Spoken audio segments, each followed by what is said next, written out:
Harka fuuni hordoftoota keenya nageenyi keenya bakka jirtanitti isin haa qaqqabu jechaa odeeffannoo wayitaawaa sadaasa 15 bara 2025 qopheeffanneen isinitti dursa oduu ijoo. Ajajoonni waraanaa humnoota bilxiginnaa mormanii walitti dhufuun marii geggeessuun ifoome. Bakka bu'oonni waraana bilisummaa Oromoo humna ittisaa Tigraay Faannoo fi mootummaa Eertiraa Suudaanitti wal arguun marii bal'aa geggeessuu barruun idil addunyaa tokko gabaase. Faannoo bilxiginnaan ijaaree ittiin ilmaan Oromoo lixa Oromiyaatti akka baalaatti harcaasaa jiru amantiidhaan walitti galagaluun wal ajjeesaa jiraachuun ifoome. Kanaanis lubbuun namoota hedduu darbeera jedhame. Bilxiginnaan bahaa Oromiyaa godina Harargee lixaa aanaa Hablootti abaa'oo shanii haleele raayoo jedhu waraanni bilisummaa Oromoo ammoo loltoota sirnichaa 200tti siqan irratti tarkaanfii fudhadheera jedhe. Lixa Oromiyaatti namoonni daa'imman daldala saalquunnamtii irratti bobbaasan hidhaan adabaman. Namoonni kunneen magaalota akka Naqamtee, Shaamboo fi Fincaa keessatti gochaa kan raawwachaa turuutu ifoome. Ministeerri barnootaa dooktarummaa kabajaatiin waamamuun hin danda'amu jedhe. Kana dura namoonni barnoota sadarkaa tokkoffaallee hin xumuriin kanneen akka TDF dooktara kabajaa fudhachuun ittiin waamamaa turuun yaadatama. Haqni uummata Oromoo magaalaa Dirree Dhawaatti barootaaf awwaalamee ture mirkanaa'uu akka qabu gaafatame. Magaalaan Dirree Dhawaa seeraanis seenaanis lafa Oromiyaa ta'uun ammoo ifaa jedhame. Warri toora YouTube chaanalii kanaaf haaraa taatan subscribe, like, share gochuudhaan nu cinaa dhaabbadhaa jechaan bal'ina oduutti isin dabarsa. Ajajoonni waraanaa humnoota bilxiginnaa morman walitti dhufuun marii geggeessuun ifoome.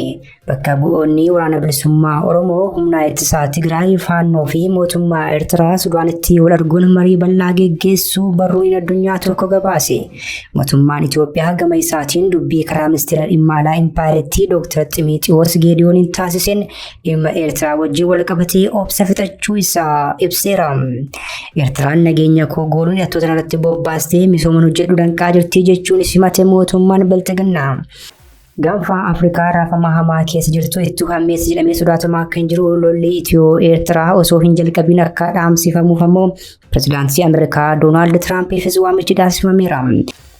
Barruun The Economist jedhamu gabaasa bal'aa qabatee baheen Itoophiyaan haala ulfaataa keessa jirti jechuun ibse. Kunis waraanni kan biraan yeroo gabaabaa gidduutti dha'uu akka danda'u eeruuni. Joo Baayidanii fi bulchiinsi isaanii waliigaltee milkaa'aa taasisan keessaa tokko waliigaltee Piriitooriyaa ta'uu kan eeru barruun kun haa ta'u malee yeroo ammaa waliigalteechi sadarkaa diigamuu irra gahuu ibseera. Barruun kun tibbaa darbee bilxiginnaan haleellaa diroonii naannoo Tigraayitti raawwatee turuu fi kanaanis TPLF mootummaan waliigaltee Piriitooriyaa cabseera jechuun yaadachiisuun akkasuu fi qophii waraanaa bilxiginnaan taasisaa jiru lolli marsaa biraa yeroo gabaabaatti akka eegalu mul'isaa jedhe. The Economist gabaasa isaa keessatti kan eere inni biraan Abiyyii fi Isaayyaas diina ijoo walii ta'aniiru jedhe. Kun ammoo lola Itiyoo Eertiraan marsaa biraa kaasuu akka hin oolle raaguun Tigraay humnoota lamaan gidduutti saandiwiichii taatii jedhe. Humnoonni Tigraay fi loltoonni Eertiraa erga quunnamtii eegalanii waggaa tokko ol ta'uu kan eeru barruun kun yeroo dhiyootti ammoo waraanni bilisummaa Oromoo fi Faannoo wajjin walitti dhufuuf waliin dubbachuu isaanii ibse. Dhiyeenya kanas humnoonni kunneen arfan jechuunis mootummaan Eertiraa, waraanni bilisummaa Oromoo TDF fi Faannoon Sudaan magaalaa Kaartumitti wal arguun dhimmoota waloo irratti mari'achuu barruun kun ifoomseera. Haa ta'u malee gareewwan kunneen gama isaaniitiin dhimmoota hariiroo waloo fi marii magaalaa Kaartumitti geggeeffame jedhamee The Economist gabaasee irratti ibsa baasan yookiin deebii kennan hin qaban. Gorsaa olaanaan ajajaa ABO obbo Jireenyaa Guddataa kanaan dura yaada miidiyaaleef kennaniin ammatti waraanni bilisummaa Oromoo qaama kamii wajjin iyyuu haasaa akkasii taasisaa akka hin jirre eeruun barbaachisaa ta'e yoo argame garuu qaama kamii wajjin hojjechuu fi mari'achuuf kutannoo akka qaban ibsanii turan. Obbo Jireenyaan itti dabaluunis WBO'n ergama uummata Oromoo alatti ergama eenyullee akka hin qabne himuun qaama fedhii fi dantaa uummata Oromoo kabajuuf fedhii qabu wajjin hojjechuu akka danda'an BBC'tti himuun yaadatama. Faannoon bilxiginnaan ijaaree ittiin uummata Oromoo lixa Oromiyaatti akka baalaatti harcaasaa jiru amantiidhaan walitti galagaluun wal ajjeesaa jiraachuun ifoome. Kanaanis lubbuu namoota hedduutu darbee jedhame. Gareen kun kaayyoo fi akeeka qabsoo malee jumlaan Oromoo saamuu, ajjeesuu, qeerraa buqqaasuu fi weerara lafaa geggeessuuf bilxiginnaan hidhachiifamee godinaalee Wallagga Bahaa fi Horroo Guduruu Wallaggaa keessatti waggoota darban ilmaan Oromoo irratti duguuggaa sanyii raawwachaa tureera.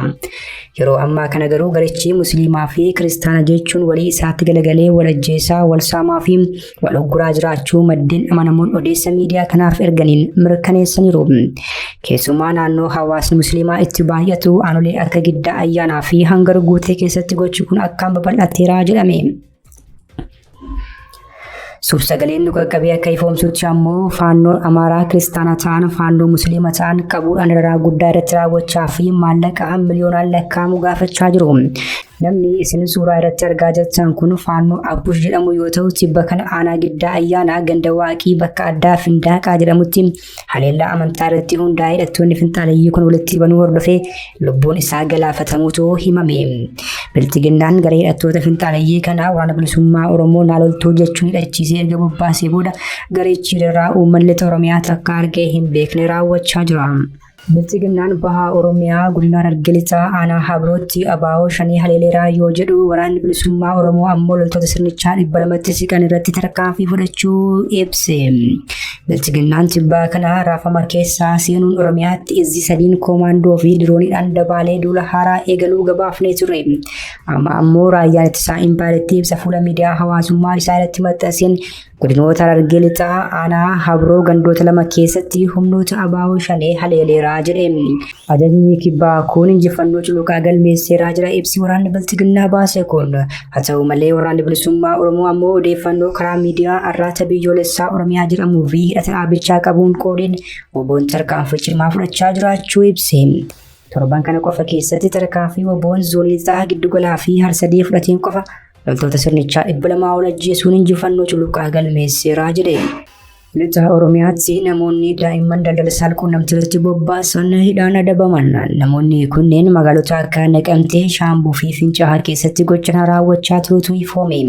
Daa'imman guyyoomsuun daldala saalquunnamtiif gurguraa kan turan abbootiin qabeenyaa kunneen hidhaa cimaa waggaa 20 hanga adabbii salphaatuutti murtaa'e.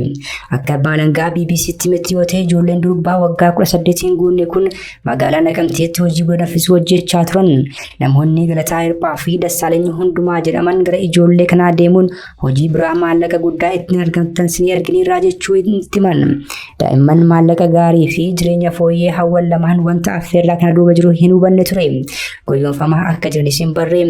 Kanaafis yaada namni Galataa Hirphaa jedhamu dhiyeesseefitti walii galuun hojii haaraaf of qopheessan.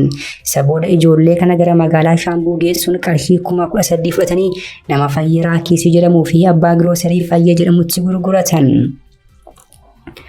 Giroosarii kanattis daa'imman hojii sagaagalummaa dirqamaan akka hojjetanii fi abbaa qabeenyaaf galii akka argamsiisan taasifaman. Daa'imman kunneen bifa kanaan magaalaa Shaambuu keessatti erga hojjetanii booda achuma godina Horroo Guduruu Wallaggaa aanaa Abbaa Coomman magaalaa Fincaa'aatti qarshii 28,000 akka dabarfamantu ifoome.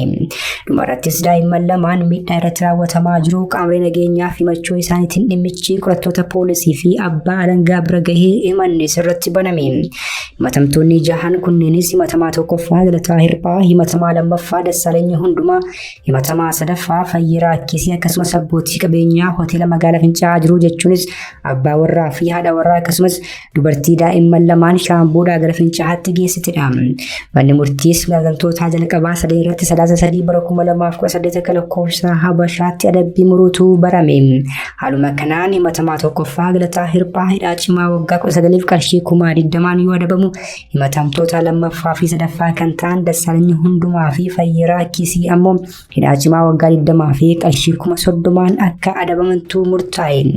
Gama biraatiin himatamtoonni manni murtii bilisa jedhanii fi daa'imman lamaan magaalaa Fincaa'aatti hojjechiisaa turan irratti manni murtii waliigalaatti oliyyannoo fudhatamuutu himame. Ministeerri barnootaa dooktarummaa kabajaatiin waamamuun hin danda'amu jedhe. Kana dura namoonni barnoota sadarkaa tokkoffaallee hin xumuriin kanneen akka TDF dooktara kabajaa fudhachuun ittiin waamamaa ta'uun ni yaadatama. Mana maree bakka bu'oota uummataatti koreen dhaabbii dhimmoota misooma qabeenya namaa bobbii hojii fi teekinooloojii kaleessaa raawwii hojii damee barnootaa kurmaana jalqabaa qorachuu miidiyaaleen biyya keessaa fi sirnichaa gabaasaa turaniiru. Jibbaa Oromoo irraa kan ka'e qabsoo eegaluu kan himuu fi amma immoo dargaggoota Oromoo dirree barnootaa irraa fageessuuf sirna maqaa Oromoo dhahatu wajjin halkaniif guyyaa dalagaa kan jiru ministeerri barnootaa Biraanuu Naggaa dooktarummaa kabajaa kennuu irratti dhaabbileen barnootaa olaanoo adeemsa wal fakkaataa kan hin qabne ta'uu dubbataniiru. Kanaafuu dhaabbileen barnootaa olaanoo kana booda haala kenniinsa dooktarummaa kabajaa ilaalchisee akkaataa qajeelfama qophaa'een raawwachuu qabu malee akka duraanii bakka dhalootaa amantii gosaa fi kanneen kana fakkaatan bu'uura godhachuun kennuu akka hin dandeenye akeekkachiisaniiru. Namoonni kabajni kennamuufis dooktara yookiin dooktara kabajaa maqaa jiru fayyadamuu akka hin dandeenye Piroofeesar Biraanuun hubachiisan. Hanga kutaa jaaffaa qofaatti barate jedhamuun kan maqaan isaa dhahamuu fi leellisaa Itoophiyaa durii fi bulguu millik kan ta'e TDF waggoota muraasa dura yuunivarsiitii Gondar irraa dooktara kabajaa argatee ture. Yeroo sanatti gochi kun mormii jabaa kaasuun ni yaadatama. Dooktara kabajaa kennamanii sirrii miti jedhamuun falmii kaasanii turan keessaa inni biraan ammoo kan yuunivarsiitiin saayinsiif teekinooloojii Adaamaa Giiftii Duree Zinnaa Taayyaachuuf kennedha. Faati warraa muummichi ministeeraa kun abbaan manaa ishee dooktara bitateera, isheen ammoo kan kabajaa argachuu qabda jechuun yoo ta'e alatti hojii badhaasa kanaaf ishee geessisuu hin dalagne jechuun yeroo sanatti qeeqni guddaan ka'ee ture. Haqni uummata Oromoo magaalaa Dirree Dhawaatti barootaaf awwaalamee ture mirkanaa'uu akka qabu gaafatame. Magaalaan Dirree Dhawaa seenaanis lafa Oromiyaa ta'uun ammoo ifoome. Magaalaan Dirree Dhawaa magaalaa dachee Oromiyaa taatee baay'ina jiraattota magaalattii keessaa naannawaan 150 ta'u dhalattoota Oromoo ta'ee osoo jiruu sirni diimokiraasii cabee waggootaaf kootaa hin malleen uummanni Oromoo mirgi isaa dhiibamaa ture jedhan kanneen magaalattiidha yaada isaanii kennan. Baay'ina wayyabaa magaalattii irratti otoo qabu warra magaalattii keessatti lakkoofsaan xiqqaa ta'an waliin aangoo qixa qoodadhaa jedhamee waggoota 27 haqni jallatee dhugaan uummataas dhokatee ture jedhame. Haqni kun saffisaan akka mirkanaa'us gaafatame. Ragaan istaatiksii giddu galeessaa akka mul'isutti bara 2007 baay'ina uummata magaalattii keessa ture keessaa 46 dhalattoota Oromooti. Baay'ina dhalattoota Sumaalee magaalattii keessa jiraatanii ammoo 124 qofaa akka ta'etu ifoome. Garaagarummaan haga kanaa osoo jiruu aangoo magaalattii dhalattoonni Oromoo 140 fi Somaaleen 140 kana fi 120 saboonni fi sablammoonni biroo akka qabatan reeshoon kaayame kanaan bulaa akka tures yaadachiisan. Kana malees Oromoon 146 fi Somaaleen 124 qixa dabareen akka kantiibaa ta'an godhamuun sirrii akka hin taanetu himame.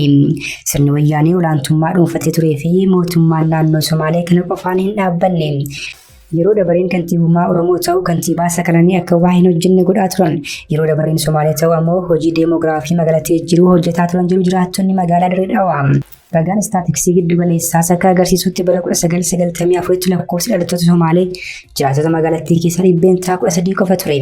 Lakkoofsi kun bara 2007tti gara 124tti ol guddachuutu ifoome. Lakkoofsi dhalattoota Oromoo immoo bara 1994 148 ture. Bara 2007 gara 146tti gad xiqqaachuutu himame. Jijjiiramni kun shira walirraa hin cinne sirni wayyaanee fi Somaaleen qindaa'anii hojjetaa turan ta'us hayyoonni himaniiru. Hordoftoota keenya oduun sa'aatii kanaaf qabannee dhiyaanne kana gammachuun hordoftan ture. Oduu biraan hanga walitti deebinutti nagaatti.